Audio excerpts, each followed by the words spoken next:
कैसे हो आप सभी। उम्मीद करता हूँ इस लॉकडाउन के पीरियड में आप सभी ने कोरोना से बचाव के लिए अपने अपने अपने तरीके से बहुत अच्छे से उपाय किए होंगे। अपने आप को सैनिटाइज रखा होगा, घर में लॉक करके रखा होगा। आप भी एक कोरोना वॉरियर से कम नहीं है जो अपने आप को घर पे सुरक्षित रखे हुए हैं, क्योंकि देखो ये महामारी बहुत ज़्यादा मात्रा में फैल चुकी है और अभी फैलने वाली है। इसलिए अपने घर पे रहो और एपीएस ऑनलाइन क्लासेस के साथ अपने स्टडी कंटिन्यू रखो। ठीक है, तो अपना 10वीं क्लास के साइंस का आज पहला वीडियो यानी पहला लेक्चर आज होने वाला है। इससे पहले मैं तुम्हें बता देता हूँ कि 10वीं क्लास में हम पढ़ने क्या क्या वाले हैं। देखिए 10वीं क्लास की जो साइंस है इसको हम जनरली 5 भागों में बांट के चलते हैं। सबसे पहला जो है वो है अपना जीव विज्ञान का है। 1 से लेके और 4 तक जो पार्ट हैं वो जीव विज्ञान के हैं यानी बायोलॉजी के हैं। और दूसरा पोर्शन जो है वो है रसायन विज्ञान का यानी कि केमिस्ट्री वाला पोर्शन है। केमिस्ट्री वाले पोर्शन के अंदर भी हम 4 पार्ट पढ़ने वाले हैं, 5 से लेके और 8 तक। फिर इसी तरह से तीसरा जो पोर्शन है वो है अपना भौतिकी से संबंधित यानी भौतिक विज्ञान से संबंधित, फिजिक्स से रिलेटेड है और उसमें हम पढ़ने वाले हैं 3 चैप्टर 9 से 11 तक। चौथे नंबर पे हम पढ़ने वाले हैं पर्यावरण से संबंधित चैप्टर। ठीक है, पर्यावरण से संबंधित चैप्टर पढ़ेंगे। ठीक है, 5वें नंबर पे हम पढ़ेंगे सड़क सुरक्षा। ठीक है, कुल मिला के 20 चैप्टर है अपने पास। ठीक है, और इस तरह से हम इस पूरी साइंस को इन 5 टुकड़ों में बांट देते हैं। आज हम जो शुरू कर रहे हैं वो शुरू कर रहे हैं अपना सेकंड भाग यानी कि केमिस्ट्री वाला पोर्शन शुरू कर रहे हैं। केमिस्ट्री क्या है, केमिस्ट्री में कितने चैप्टर हैं और प्रत्येक चैप्टर को एक एक टॉपिक वाइज नोट्स बनाते हुए हम स्टडी करेंगे। क्लियर हो गई बात। ठीक है, तो हम शुरू करते हैं अपना 5वां चैप्टर जो रसायन विज्ञान यानी केमिस्ट्री का है। 5वां चैप्टर क्या है, दैनिक जीवन में रसायन।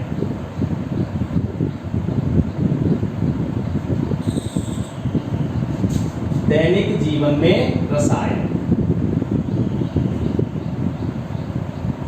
Chemistry in daily life, everyday life.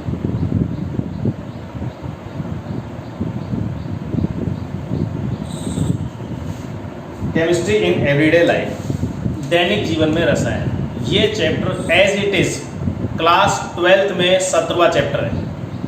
रसायन विज्ञान जो है उसको अपन डेली लाइफ में कहाँ काम में लेते हैं, इसका एक छोटा पोर्शन हमको दे रखा है 10th क्लास में और इसी को ही बड़े रूप में दे रखा है 12th क्लास के अंदर। ठीक है, तो शुरू करते हैं हम। सुबह हमारी नींद खुलती है, सबसे पहले हम कौन सा केमिकल यूज लेते हैं, कौन सा रसायन काम में लेते हैं।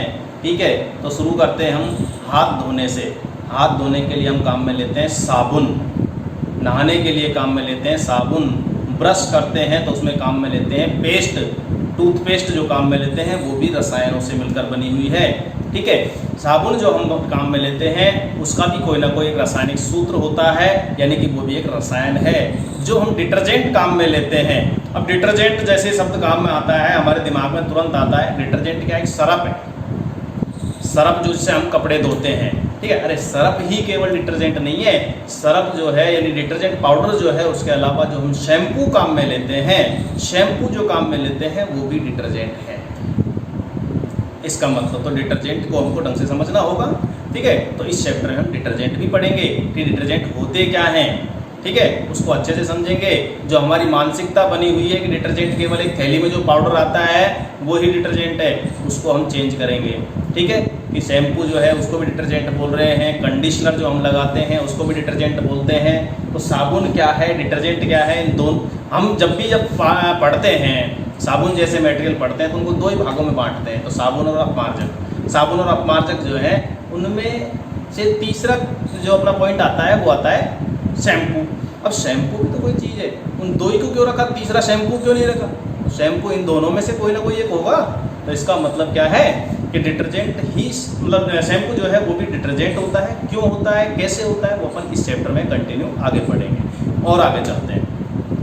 आज के टाइम जिस तरीके से हम टेक्नोलॉजी को यूज ले रहे हैं, जिस तरह का हमारा खान पान है, जिस तरह की हम जीवन शैली अपना चुके हैं, उस आधार पर हमारा क्या है, हर घर में कोई ना कोई टैबलेट, कोई ना कोई दवाई रखी हुई मिलती है हमको। हर घर में कोई ना कोई दवाई रखी हुई मिलती है हमको। तो दवाई भी हमारा एक दैनिक जीवन का हिस्सा बन चुका है। तो दवाइयाँ क्या हैं, दवाइयाँ कैसी होती हैं, उनका संरचना क्या होती है, वो किस किस तरह के काम आती हैं, कौन सी दवाई कब लेनी चाहिए, ये सब भी हमारे दैनिक जीवन का हिस्सा है।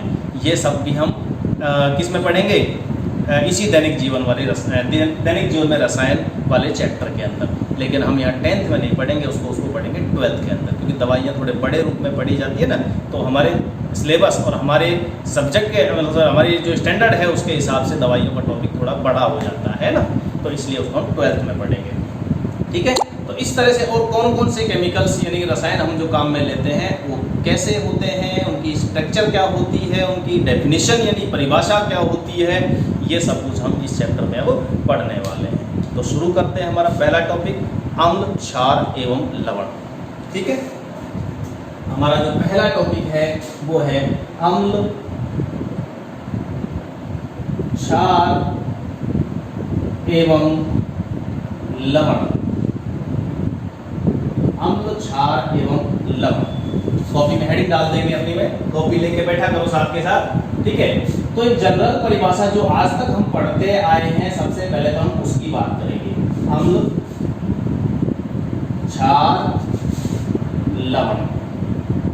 लवण को बोलते हैं अपन साल्ट, क्षार को बोलते हैं अपन बेस, और अम्ल को बोलते हैं हम एसिड। ठीक है, इनको हमने जो अब तक पढ़ा है उस आधार पर हमारी एक जनरल नॉलेज जो है, हमारी पहले की हम जो नॉलेज ले चुके हैं उसके आधार पर एक बार देखते हैं कि अम्ल, क्षार, लवण क्या होते हैं। तो हमारे दिमाग में तुरंत एक दिमाग की बात आती है कि अम्ल किसे कहते हैं, स्वाद में खट्टे होते हैं। अम्ल स्वाद में खट्टे होते हैं, और क्षार स्वाद में कड़वे होते हैं। ठीक है, और लवण का टेस्ट अलग अलग हो सकता है। अधिकतर में जो है कैसा पाया जाता है, खारापन। लवण जो है उसमें अधिकतर में क्या है, खारापन पाया जाता है। एक बात हमने देखी थी आज तक जो पढ़ते आए 9th क्लास तक, कि अम्ल जो है नीले लिटमस को लाल कर देते हैं। नीले लिटमस को लाल कर देते हैं।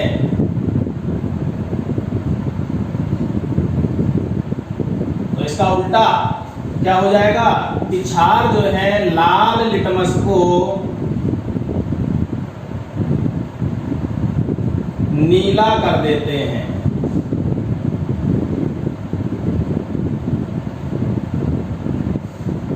अब बात आती है लवण की। लवण देखिए, लवण किससे मिलकर बनता है, अम्ल और क्षार से मिलकर बनता है। अम्ल और क्षार मिलकर एक नया पदार्थ बनाते हैं जिसे कहते हैं लवण। हमने आज तक पढ़ी भी है ये परिभाषा। ठीक है, कि अम्ल और क्षार परस्पर अभिक्रिया करके लवण बनाते हैं। ये अभिक्रिया जो है इसका नाम क्या है, उदासीनीकरण अभिक्रिया। उदासीनीकरण अभिक्रिया। अब उदासीनीकरण अभिक्रिया क्या है, अम्ल एवं क्षार मिलकर लवण बनाते हैं, यह अभिक्रिया उदासीनीकरण अभिक्रिया कहलाती है। इस अभिक्रिया के दौरान ऊष्मा निकलती है, विलयन गर्म हो जाता है, इसलिए इसे क्या कहते हैं, ऊष्माक्षेपी अभिक्रिया। ऊष्माक्षेपी अभिक्रिया।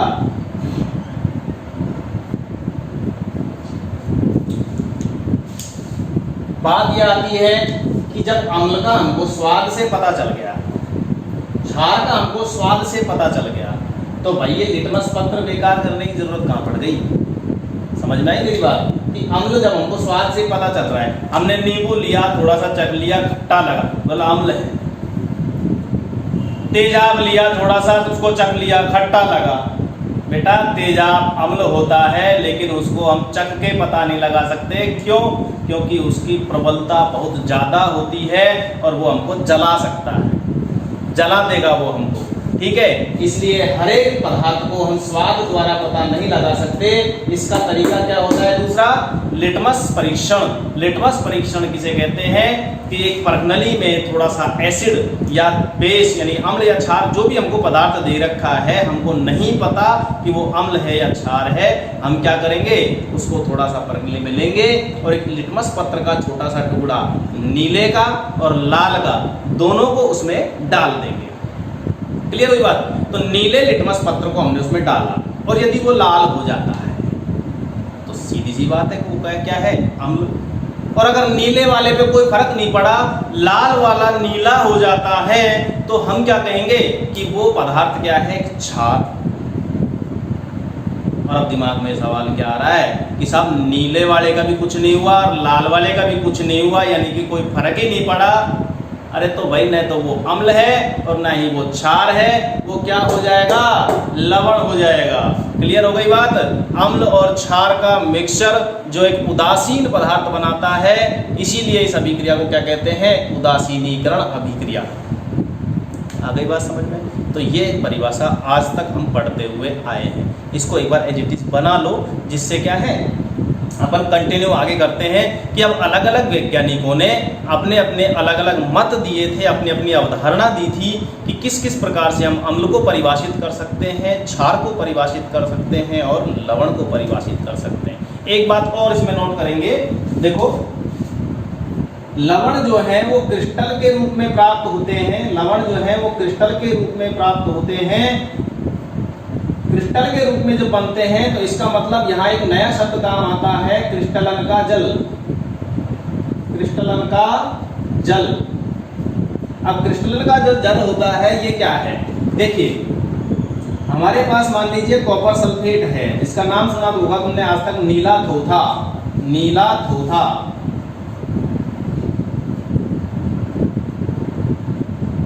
ठीक है। कॉपर सल्फेट जो होता है उसका वास्तविक सूत्र जो है ये होता है CuSO4 5H2O, यानी कि ये जो कॉपर सल्फेट है इसके एक अणु के साथ 5 जल के अणु हमेशा उपस्थित रहते हैं और ये नीले रंग का होता है। ठीक है। इसको हम पहचान करने के लिए कि भाई ये इसमें नीला रंग है, इसमें क्या क्रिस्टलन का जल है? क्या इसमें जल उपस्थित है? बिल्कुल शुष्क होता है, बिल्कुल नमक का जो पाउडर होता है सेम इसी तरह का पाउडर होता है, लेकिन क्या इसमें जल है? ये पहचान करने के लिए हम क्या करते हैं, इस पाउडर को ही एक वाच ग्लास पे या किसी भी पात्र में लेकर गर्म करते हैं तो ये वाइट हो जाता है। अगर हम इसको गर्म करें लगभग 100 डिग्री सेंटीग्रेड पर तो ये हमको प्राप्त होता है कॉपर सल्फेट, और ये होता है किस रंग का? सफेद रंग का, यानी कि श्वेत रंग का होता है। और अगर जैसे हमने इसको गर्म किया श्वेत रंग प्राप्त हुआ, वापिस से यदि हम इसमें हम यदि जल मिलाएं तो ये नीले रंग का हो जाता है। यानी कि जब इसको गर्म किया तो ये सफ़ेद हो गया, उसको पानी मिलाया तो ये नीला हो गया, यानी कि नीले रंग के जो क्रिस्टल हैं उसके अंदर जल उपस्थित है और वो जल जो है वो कहलाता है क्रिस्टलन का जल। क्रिस्टलन का जल क्या हो गया? लवण के साथ में आवश्यक जो एक अणु के साथ में आवश्यक जो जल की मात्रा होती है वो क्रिस्टलन का जल कहलाता है।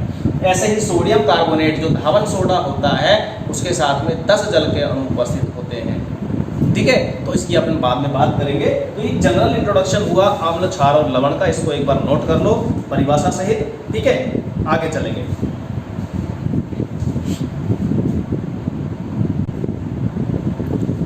तो बच्चों उतार लिया होगा, कंटिन्यू करते हैं अपने टॉपिक को कि अब देखते हैं अलग अलग वैज्ञानिकों द्वारा अम्ल, क्षार, लवण के बारे में कौन कौन सी अवधारणाएं, कौन कौन से मत दिए गए थे अपने अपने।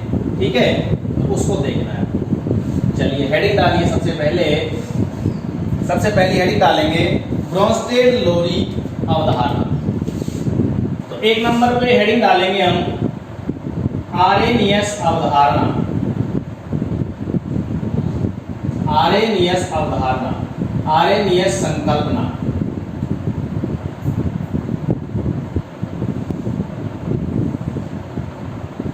आरेनियस ने क्या कहा था कि जब भी किसी अम्ल को जल में घोलें, किसमें?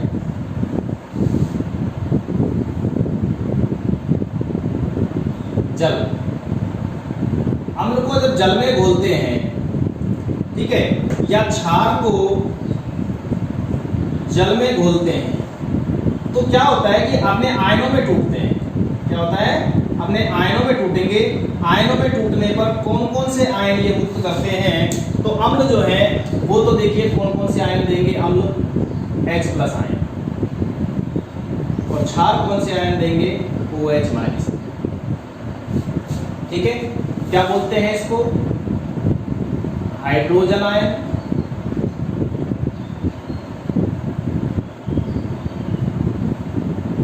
इसको दूसरा नाम बोल सकते हैं अपन हाइड्रोनियम आयन।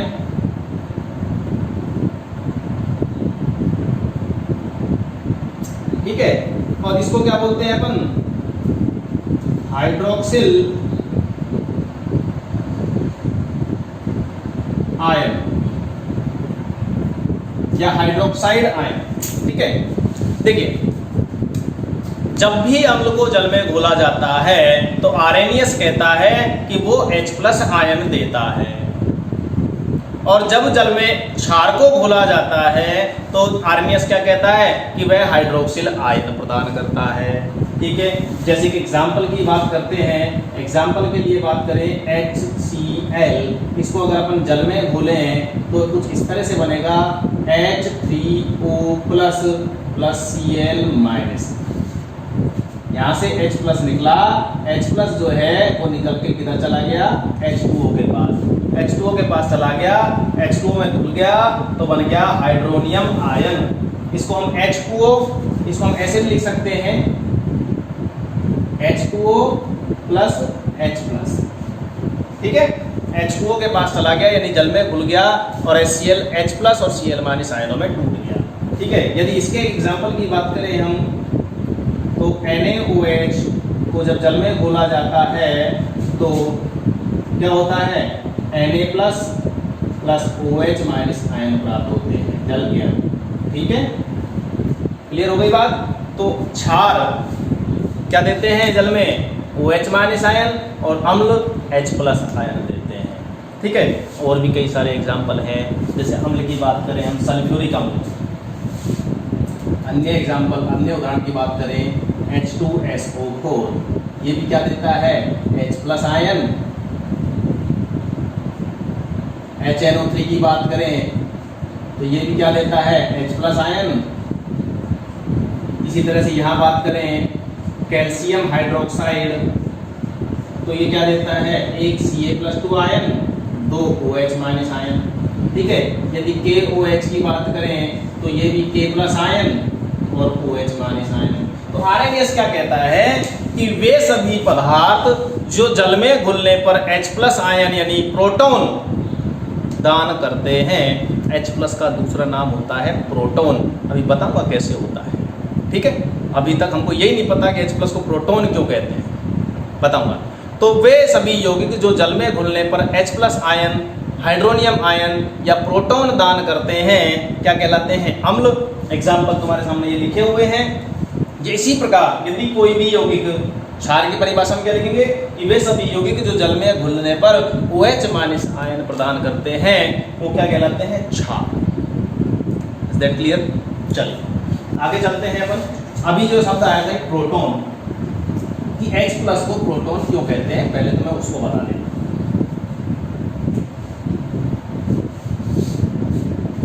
H+ को प्रोटॉन क्यों कहते हैं? H हाइड्रोजन के अंदर क्या होता है? एक इलेक्ट्रॉन, एक प्रोटॉन। ठीक है, ये होते हैं। हाइड्रोजन का परमाणु कुछ इस तरह का होता है, प्रोटॉन, न्यूट्रॉन, और ये हो गया भैया इसका पहला कक्षक, इसमें एक इलेक्ट्रॉन। ठीक है, अब हम यदि इस इलेक्ट्रॉन को बाहर निकाल दिया इलेक्ट्रॉन को, ये लीजिए, इसको बाहर निकालते ही बचा क्या? ये नाभिक बच गया, और नाभिक में कौन है? प्रोटॉन और न्यूट्रॉन। प्रोटॉन है 1 और न्यूट्रॉन है 0। हाइड्रोजन परमाणु के अंदर न्यूट्रॉन 0 होते हैं, ये ध्यान रखने वाली बात है। प्रोटॉन पाया जाता है केवल एक। अब न्यूट्रॉन जब 0 है तो बचा क्या है? प्रोटॉन। इलेक्ट्रॉन निकाल दिया तो कुल मिला के इसको क्या कहेंगे अपन? प्रोटॉन। अब इस नाभिक में जब है ही एक प्रोटॉन तो उसको प्रोटॉन ही बोलेंगे ना, नाभिक थोड़ी बोलेंगे अब। तो इसका मतलब अब देखो इलेक्ट्रॉन निकलने के बाद देखिए हाइड्रोजन में इलेक्ट्रॉन और प्रोटॉन, ठीक है, और एक न्यूट्रॉन। इलेक्ट्रॉन है 1, प्रोटॉन है 1, न्यूट्रॉन है 0, ठीक है। एक इलेक्ट्रॉन निकाल दो, ठीक है। एक इलेक्ट्रॉन निकालने के बाद क्या होगा, ये 0, ये 1, ये 0, कुल मिला के अब देख लो ये -1 +1 0 +1, तो देखिए बाद में जाके ये तो हो गया भैया 0 और ये रह गया +1 और ये हो गया 0, ये बन गया भैया +1। कुल मिला के हाइड्रोजन जो है +1 जो आवेश होता है इसके ऊपर, तो इसको कहते हैं अपन प्रोटॉन। आज से याद रखोगे H+ को प्रोटॉन भी कहा जाता है, ठीक है। तो कुल मिला के अब आगे से बात करेंगे हम कि वे यौगिक जो जल में घुलने पर प्रोटॉन दान करते हो क्या कहलाते हैं, अम्ल, और जो हाइड्रोक्सिल आयन देते हो वो कहलाते हैं क्षार।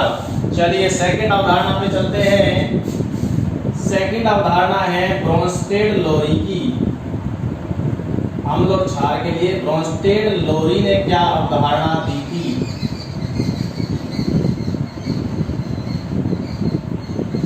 अब सबसे पहली बात तो ये है कि ब्रोंस्टेड-लोरी ने अवधारणा दी ही क्यों थी। जब हमको आरएनएस ने समझा दिया सब कुछ तो ब्रोंस्टेड-लोरी की जरूरत क्यों पड़ी, समझ लो। देखिए ब्रोंस्टेड-लोरी ने क्या किया कि भाई आरएनएस तू अपना तीर मार गया, आरएनएस तूने अपनी अवधारणा दे दी, अपनी परिभाषा दे दी।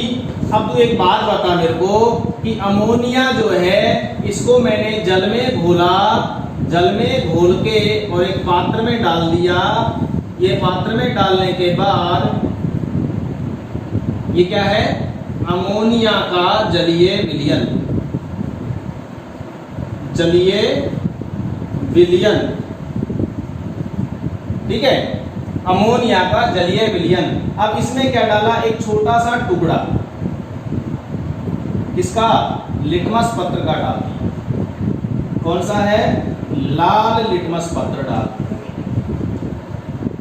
लाल लिटमस पत्र डालते ही वो कैसा हो गया, अब नीला। कैसा हो गया, नीला। अरे तो हम कह सकते हैं कि अमोनिया का जलीय विलयन कैसा हो गया, ये क्षारीय प्रकृति का हो गया। क्या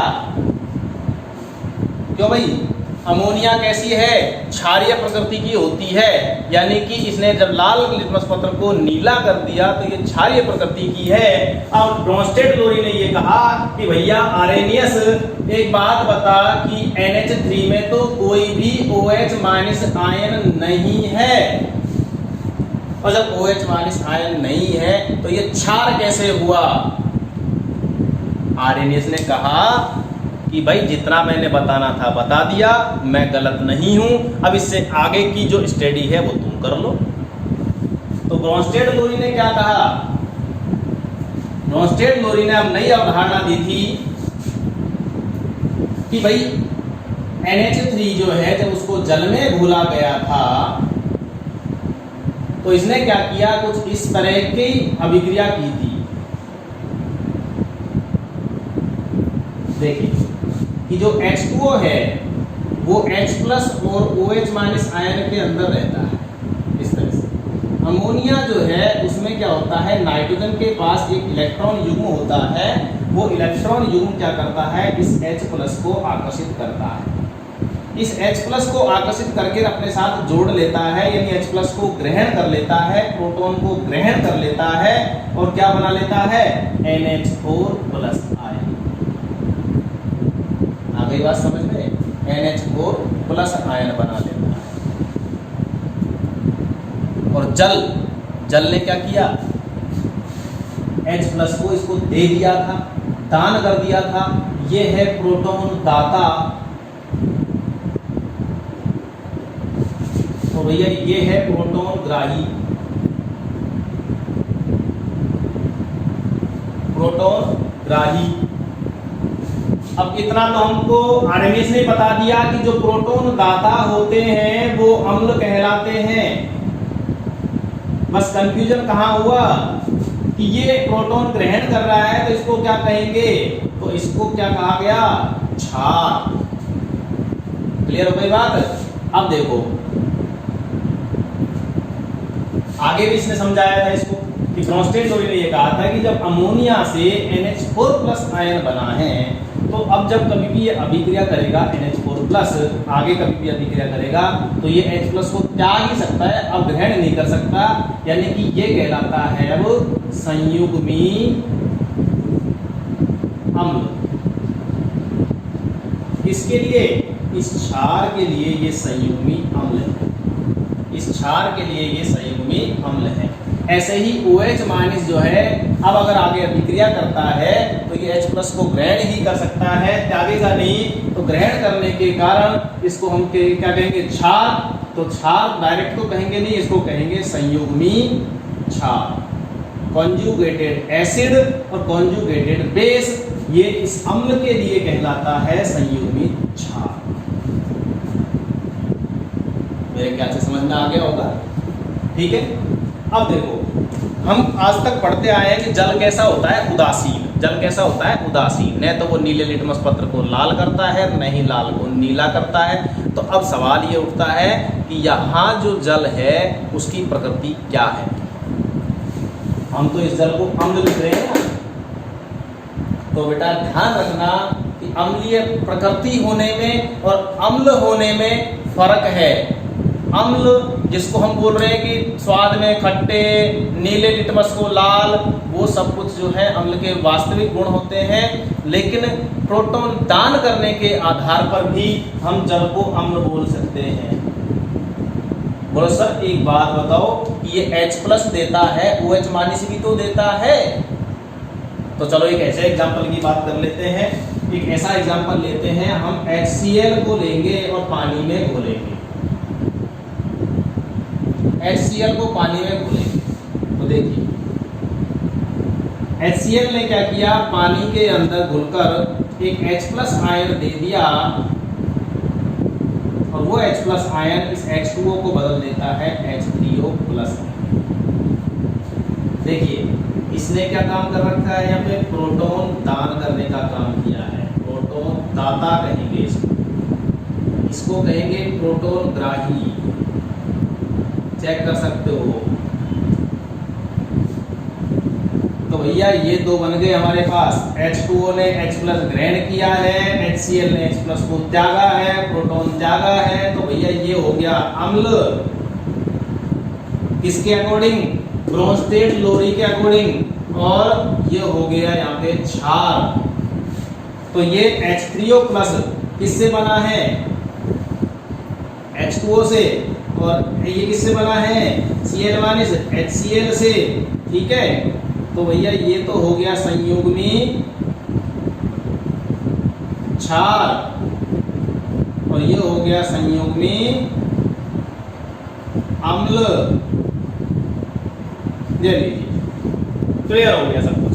ये हो गई ब्रोंस्टेड लोरी की अम्ल और क्षार के प्रति अवधारणा। अम्ल और क्षार के लिए इसने क्या क्या अपने मत दिए थे वो सब कुछ यहाँ क्लियर है। समझ में आ गई बात। तो इसको एज उतार लो, ठीक है।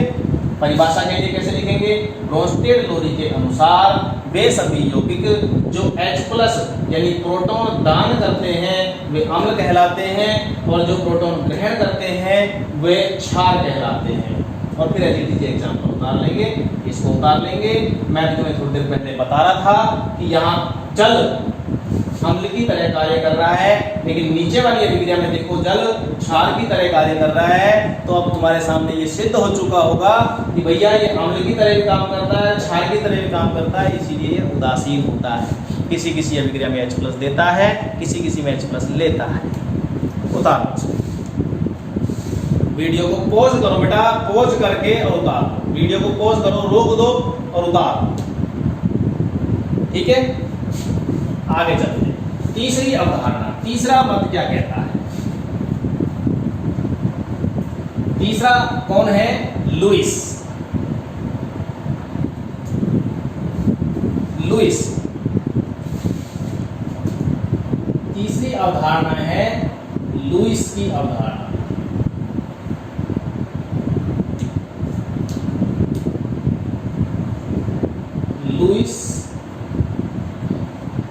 अम्ल क्षार अवधारणा।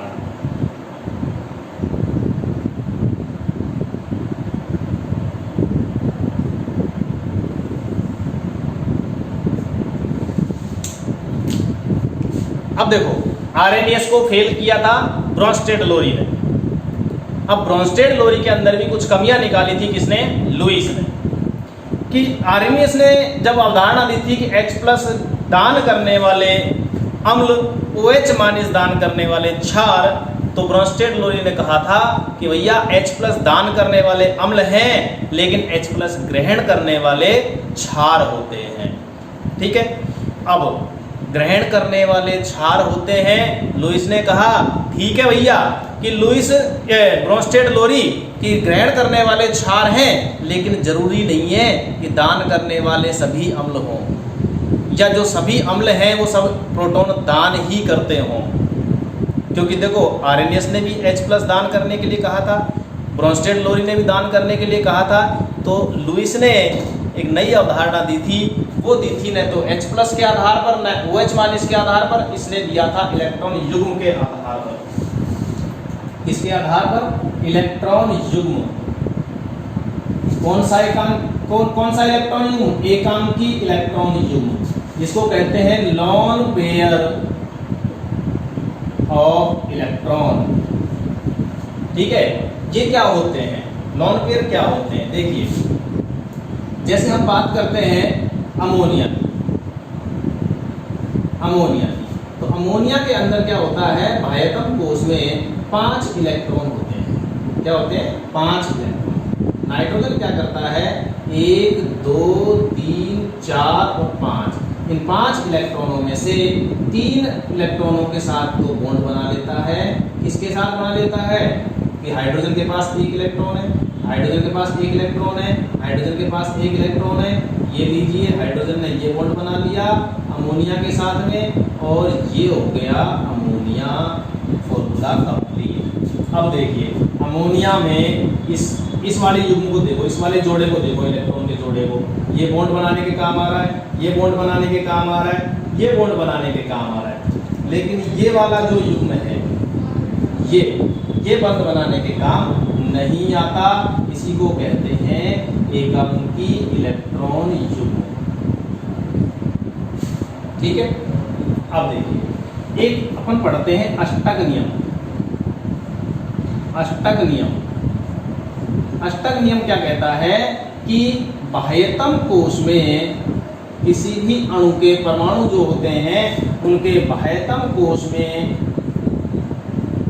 8 इलेक्ट्रॉन होने चाहिए। कितने इलेक्ट्रॉन होने चाहिए? 8 इलेक्ट्रॉन। या हम ऐसे भी कह सकते हैं, अष्टक नियम जो है ये कहता है कि बाह्यतम कोश में अधिकतम इलेक्ट्रॉन होने चाहिए।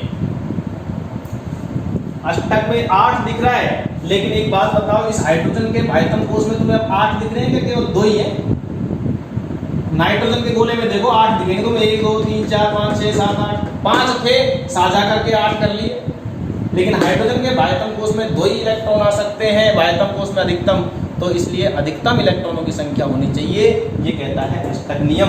अब मैं एक ऐसा यौगिक बनाने जा रहा हूं BF3 कि बोरोन जो है, बोरोन के बाह्यतम कोश में कितने इलेक्ट्रॉन होते हैं? 3 इलेक्ट्रॉन।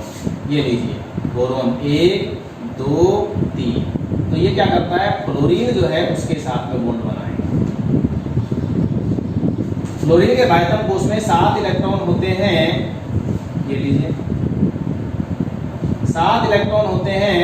उन 7 में अष्टक पूरा करने के लिए इसको 1 इलेक्ट्रॉन चाहिए, तो ये 1 इलेक्ट्रॉन बोरोन के साथ में साझा कर लेगा इस तरीके से।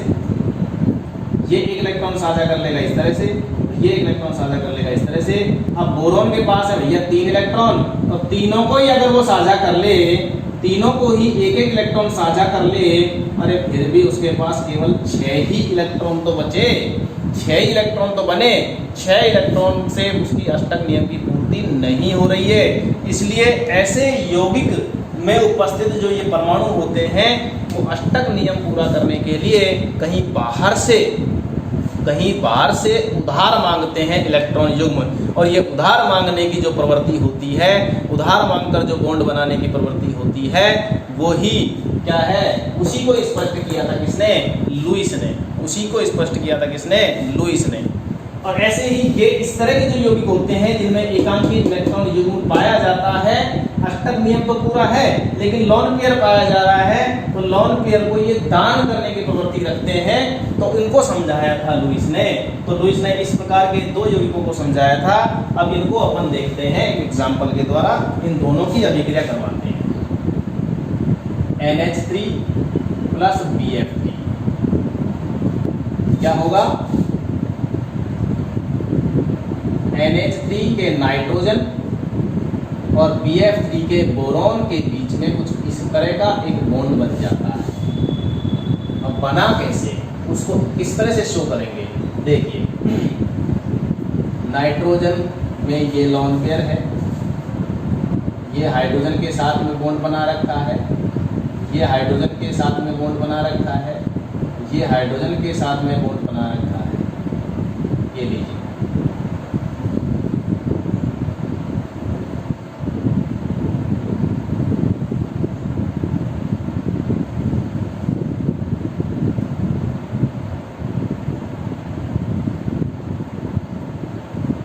ये अमोनिया है।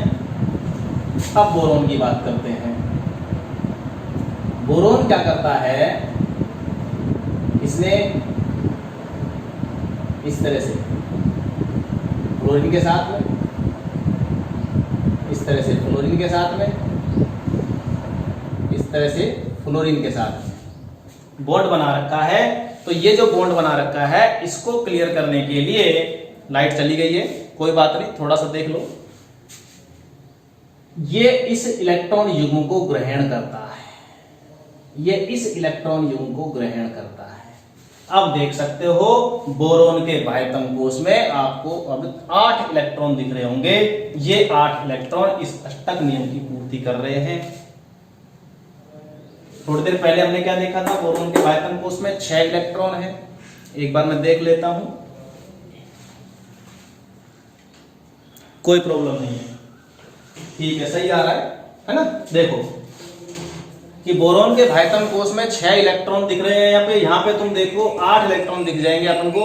इस तरह से अष्टक पूरा हो रहा है, लेकिन नाइट्रोजन जो है वो नाइट्रोजन इसको एक इलेक्ट्रॉन युग्म पूरा का पूरा दान कर रहा है, और दान करके इससे एक बॉन्ड बनवा लिया कि भाई अब इसके बाद अब तुम यहां से बाहर छोड़ के नहीं जा सकते, यानी कि अब ये इसके साथ में रहेगा। अब इस वाले बंध को क्या हम सहसंयोजक बंध कहेंगे? बिल्कुल नहीं कहेंगे, क्योंकि सहसंयोजक बंध साजे से बनता है, यहां ये साजे से नहीं बना, इसलिए इस बंध को हम कुछ इस तरीके से प्रदर्शित करेंगे।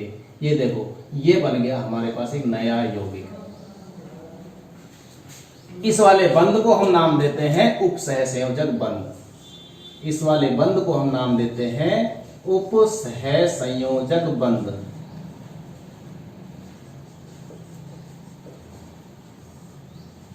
बंद। क्लियर हो गई बात? तो ये है हमारी तीसरी अवधारणा। अब देखो लुईस ने क्या कहा था कि कुछ यौगिक ऐसे होते हैं जो अपना इलेक्ट्रॉन युग्म दान कर सकते हैं, जबकि कुछ यौगिक ऐसे होते हैं जो अपना अष्टक पूरा करने के लिए इलेक्ट्रॉन युग्म को ग्रहण करते हैं।